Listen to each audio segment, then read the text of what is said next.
Here we go. Let the jaw relax. Oh! All right, deep breath in. I know it's real inflamed right there. I got you. Exhale.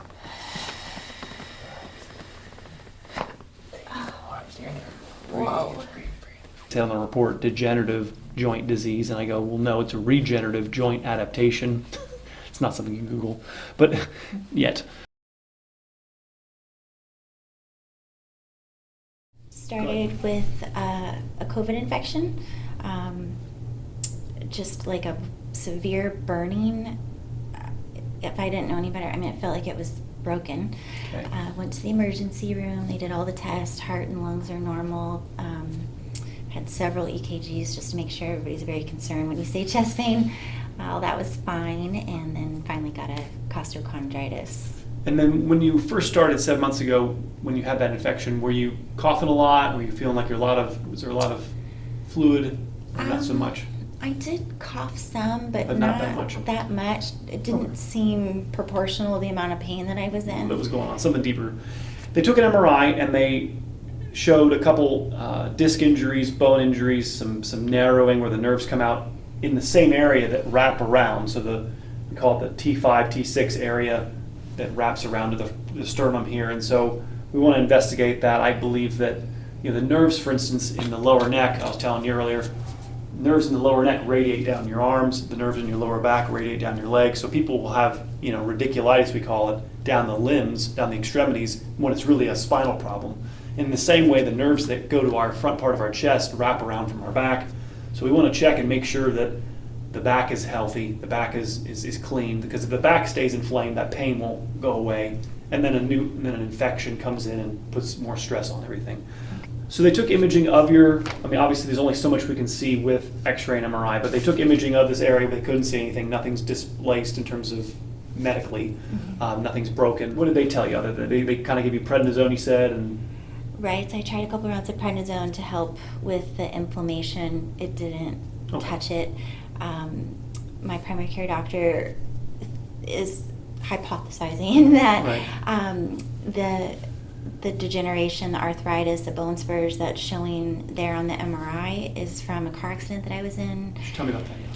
So I was 17 and I went out the passenger side window. We had ice and spun, so I went out the window and the truck rolled and I was pinned. Oh my gosh. So from here up I was inside the cab, and from here out, from here down I was in. So the truck landed. How long were you pinned like that? A few minutes. The driver, who's my high school boyfriend at the time, kicked the glass out the back window and lifted the truck up off of me. There was so much pressure. It busted all the capillaries in my eyes. I went blind temporarily. My eyes were full of blood. And so I couldn't see or feel anything. I knew that it was up. He said, get out. And I was able to push myself. But regardless, that was a lot of pressure. How long you obviously went to the hospital with that? Tell me about that. I was in and out of the hospital. I was more in than out for about 3 years. Wow. 8 abdominal surgeries. Okay. So a lot of scar tissue. Lung, was it lung issues, or was it more organ, like stomach, intestines? Mostly digestive. So my pancreas was fractured and my liver was fractured. I had a lot of problems with the pancreas, so multiple surgeries there. So I currently have 20% of my pancreas. Wow. They did remove a little piece of bowel, nose, spleen, gallbladder, or appendix. These are formative injuries also. So 26 is full skeletal maturity. So if this happened when you were 17, your body was still growing, and it's like when the cement's still soft, and then it can be more easily misshapen versus when we're older, maybe you break more, but it's more impactful to our long-term health when our injuries happen in our formative years, because it kind of like before the cement hardens, that's the injury was there. And so going in now later in life, we want to go in, we have to kind of try to make you soft again to clean up and open up these doors that have been locked.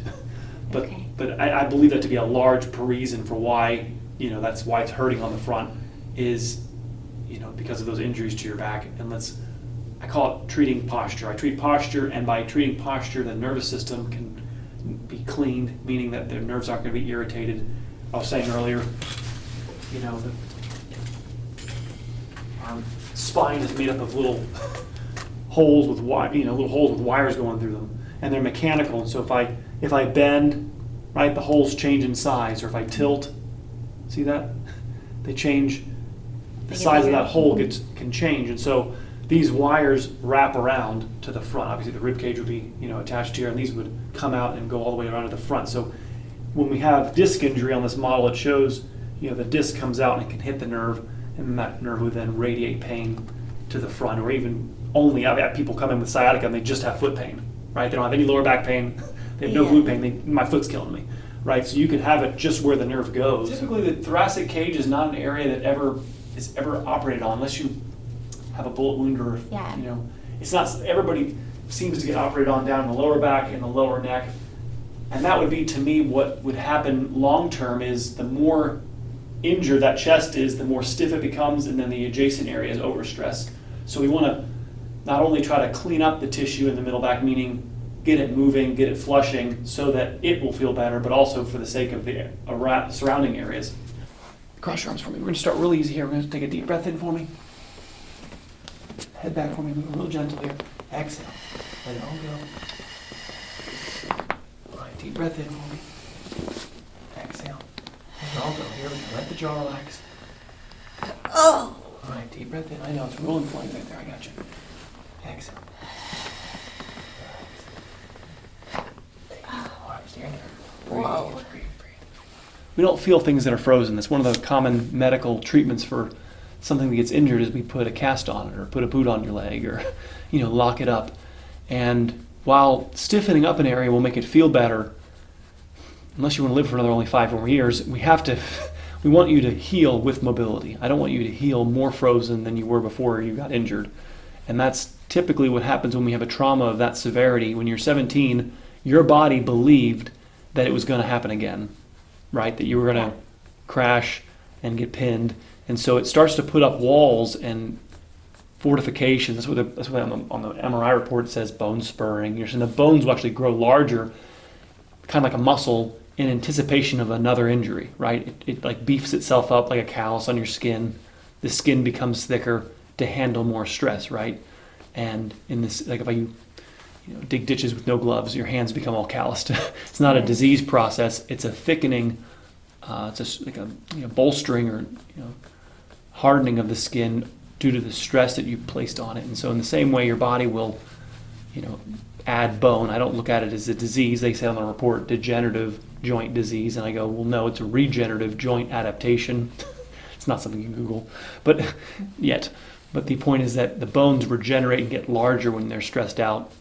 How can you call something degenerating when the bones are getting bigger? The bones are, trying to increase their size to increase the amount of stress that they're able to handle. Very gentle. I got you. Here we go. There we go. Almost kind of crunchy. Yeah, it's a whip. It doesn't exist on your right side. I'm gonna see if I can adjust it. I'll try. Move it around. I got you. Real gentle. Come on. There you go. Okay. All right. Get rid of this knot on the left side. And part of it went away just by adjusting it, but right there. Mm-hmm.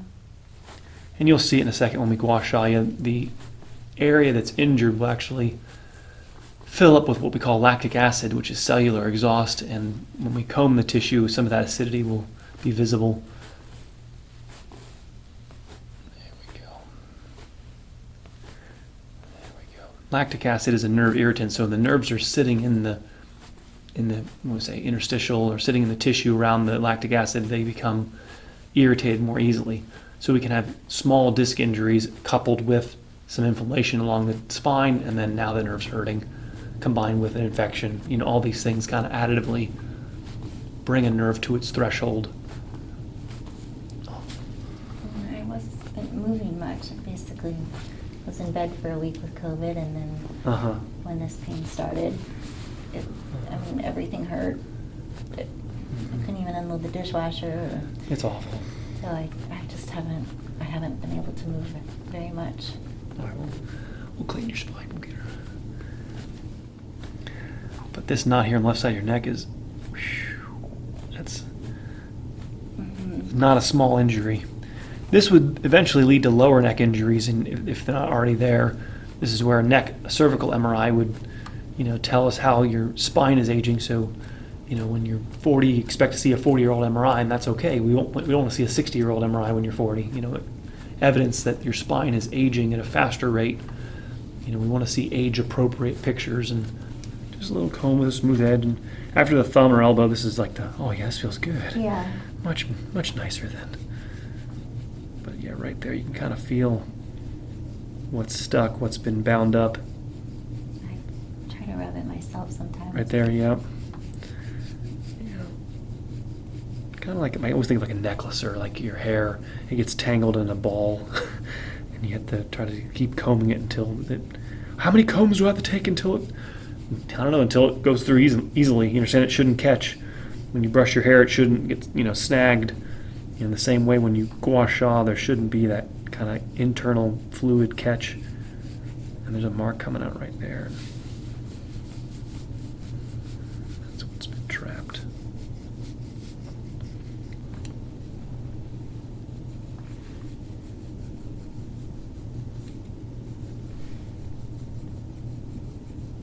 There too, a little bit.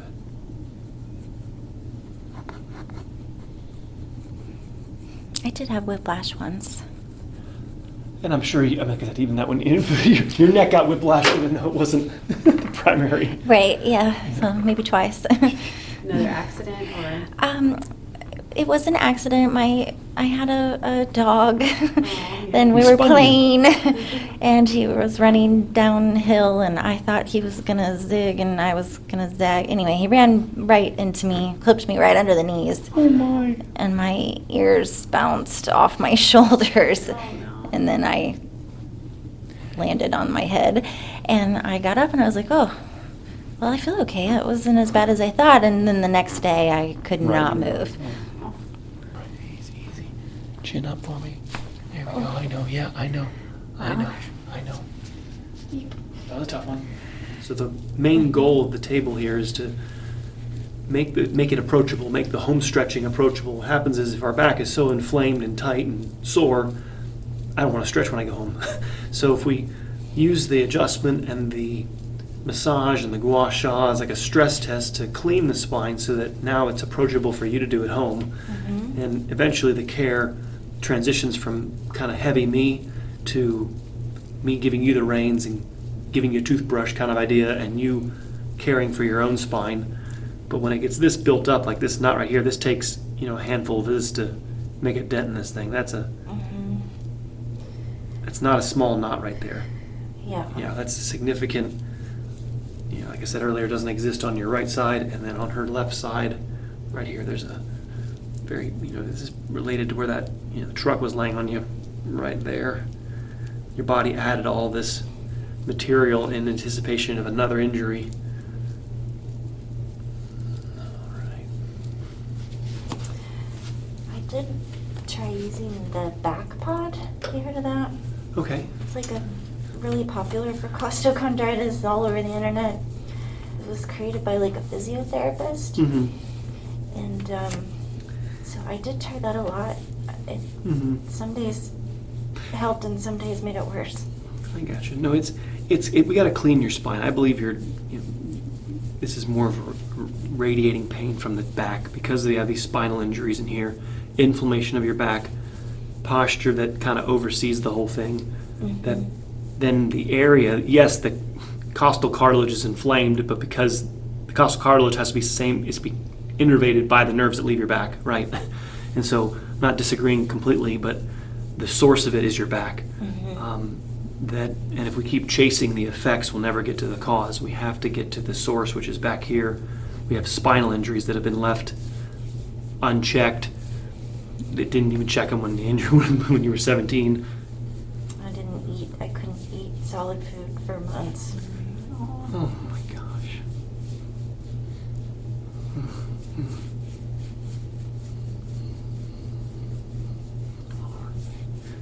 I don't think I've ever heard of someone being pinned like that and surviving. Wow. Yeah, that's remarkable.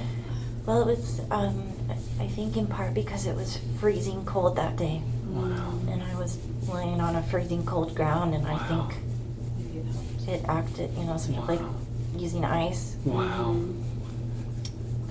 We slid on black ice. We were only going 30 Wow. miles an hour. Oh. But I wasn't wearing my seatbelt. And, I get it. I get you. It took you this long to move down to Florida. Where there's never any black ice down here. Yeah. Exactly. It got cool one year. My car told me like, caution, icy roads potential or something like that. I'm like, yeah, I don't think so. Not here. No, not here.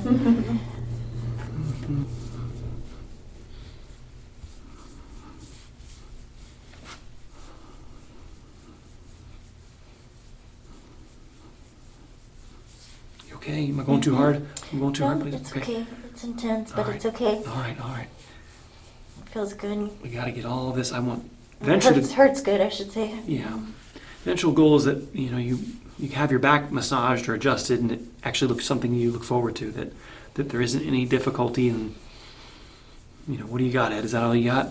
Push harder. And so there's no normal dents. There's no normal soreness. There's no normal inflammation.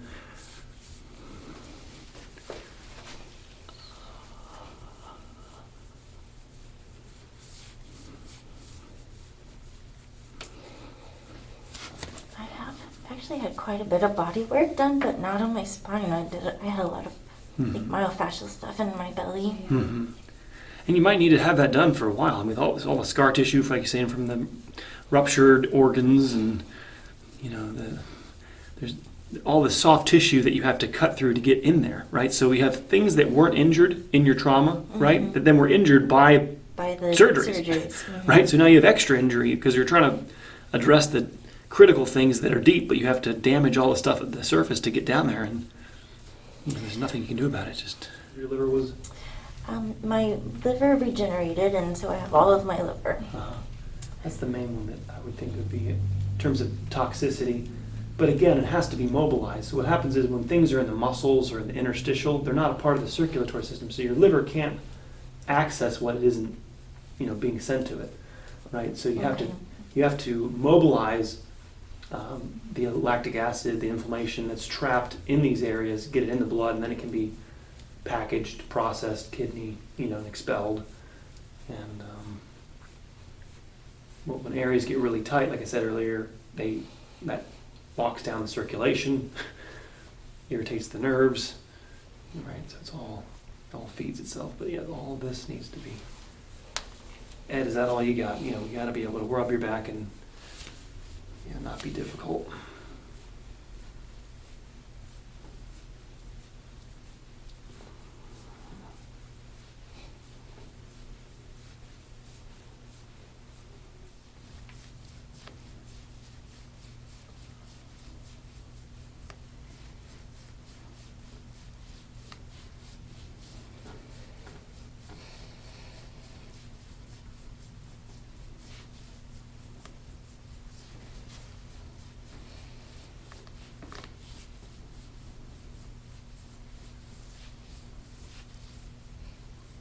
This is where they're saying all those injuries are, right in here. Okay. Feel it. Mm-hmm. Mm-hmm.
If you need a break, just let them know. Okay. No harm in a break. Mm-hmm. I will.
Right here seems to be the epicenter. If I had to, right there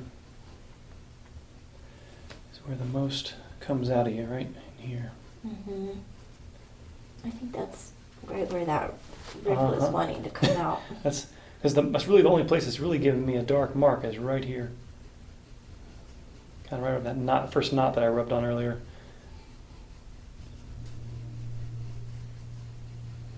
Probably ground zero, where the first, like I said, your youngest, your formative injuries, when you're 17. There. And then, like I said, that nerve radiates right around to the front of it.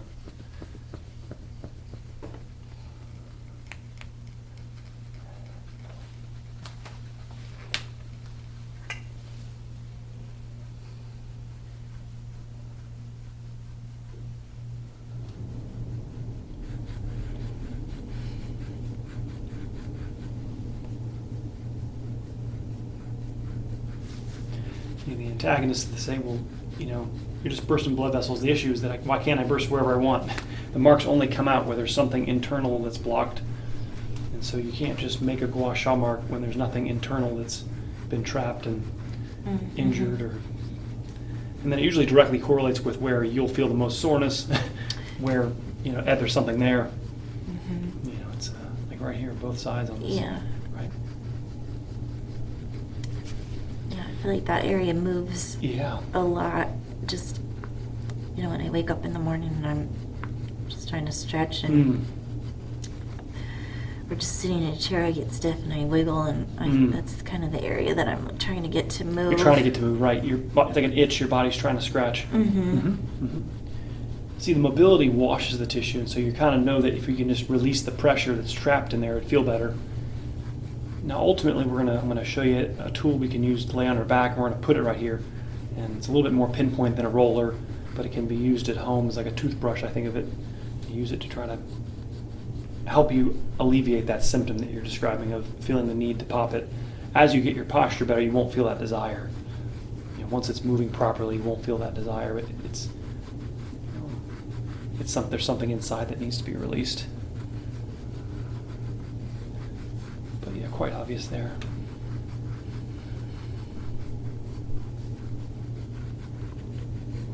I was doing Pilates 2-3 times a week before I got COVID. I can tell you've definitely got most of the areas that were not injured have kept their circulation, right? So the grass that didn't have the irrigation system damaged, stayed healthy. But there was parts of your lawn that the irrigation system got damaged, and now we have all this weeds and inflammation that's built up. And so we're trying to rehook up that circulatory system. When I looked at you from the side, your shoulders are rounded forward, and that's a protective position. When you have an injury to your chest, your body curls up in a ball, and it has to do with the front side of your spine having a lot less feeling than the back, and so your body tends to want to roll up in a ball. And then with that, this gets inflamed, and the front gets jammed. And so to fix that, we want to compress the back, and then open the front. And we'll show you that in a minute, how to open the front.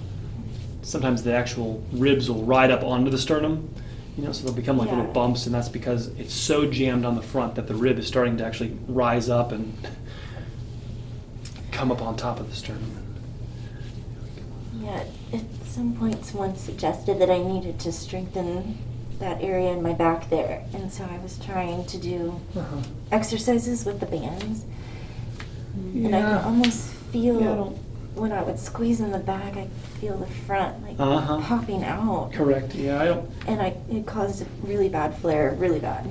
I don't subscribe to strengthening. I don't think it's power that's supposed to give our spine stability. There's a lot of people that do preach that, that if we strengthen your core, or if we strengthen your back muscles, that we'd have better posture. But ultimately, it's not the job of our muscles to hold us in the right alignment. Muscles take us out of the right alignment. They're used to move us, but it's the ligaments, the joints, the discs that are supposed to give you your spine stability, not muscles. But what happens is when we have an injury, especially a whiplash, your muscles will come to the aid of the deeper structures that are injured during an accident, right? And so somebody looked at that and goes, aha, see, muscles are protecting the injury. That's their job. It's like, no. That's just a temporary thing while the deeper structures heal, right? So they took a secondary... They took a secondary function that muscles can provide in extenuating circumstances and said that's its job. I'm like, no, that's just patently wrong. I'm not saying that you can't make your muscles give stability. They can, but it's just good luck. Good luck trying to last a long period of time with your muscles being the thing giving you stability. You know how much lactic acid they're going to build up and how much inflammation and soreness that they're going to be under trying to make them the thing that holds you together. I want your alignment to be the strength of your spine. When we're in the wrong alignment, the muscles are contracted because you're not in the right alignment. So if we get the alignment fixed, the muscles won't need to be contracted because you're where you're supposed to be.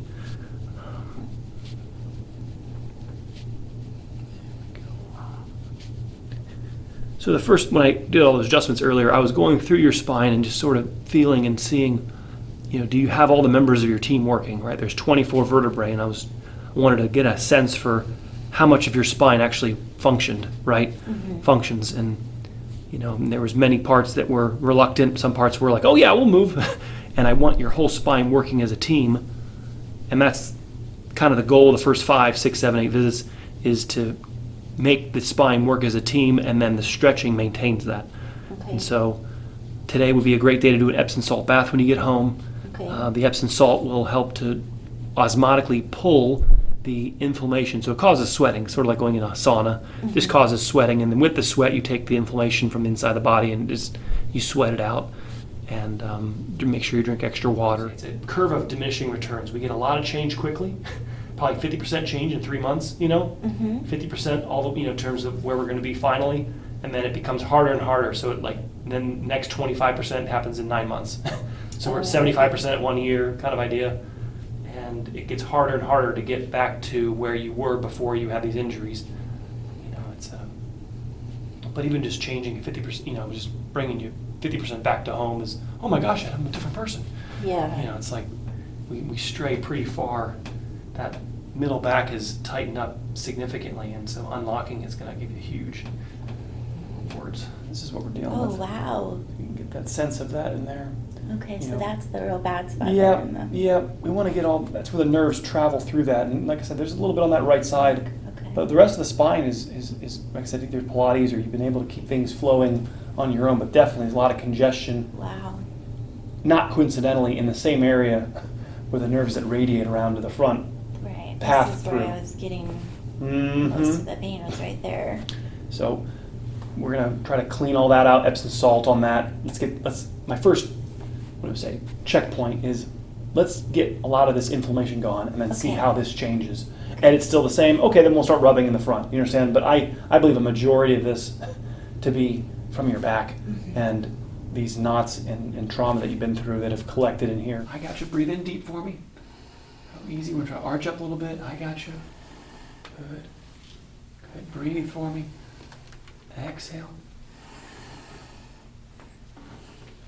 All right, breathe. You okay? Mm-hmm. Too much? Okay. Breathe. Here we go. Exhale.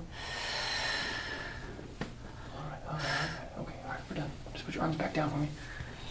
I'm showing you where we're going, right? Mm-hmm. We're going that direction with it.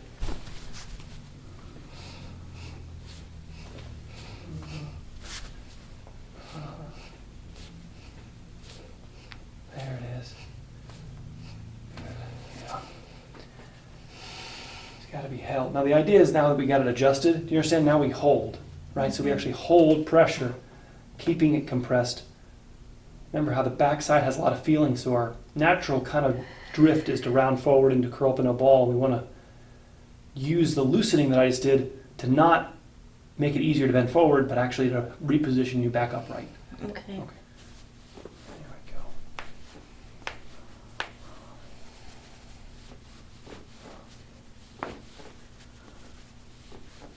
Oh, here we go.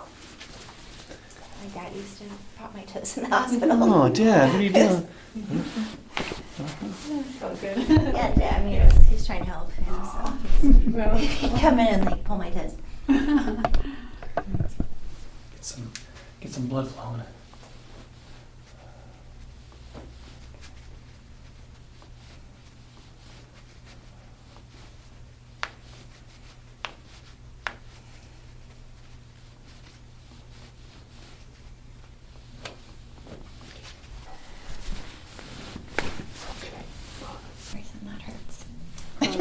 check that first.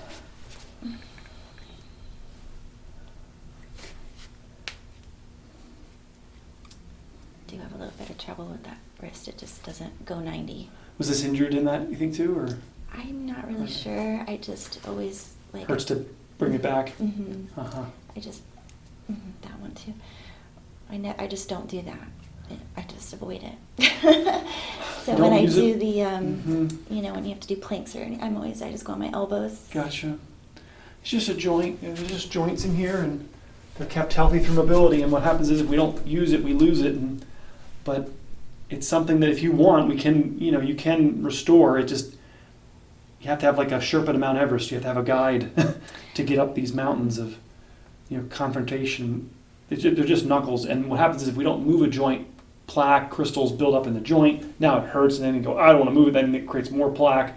So it creates a positive feedback loop. Oh, okay. Kind of like a door. Where the door opens, it cleans the area underneath it. But if you only open the door so much, all the edges where all the grime builds up, right? Because it's not cleaned. Does that make sense? Yeah. So when you move the wrist around, where you're bending the joint in, it washes it as you put it through that range of motion. Press back with your elbow into my elbow. Yeah, move the elbow. Mm-hmm. Check this other wrist here.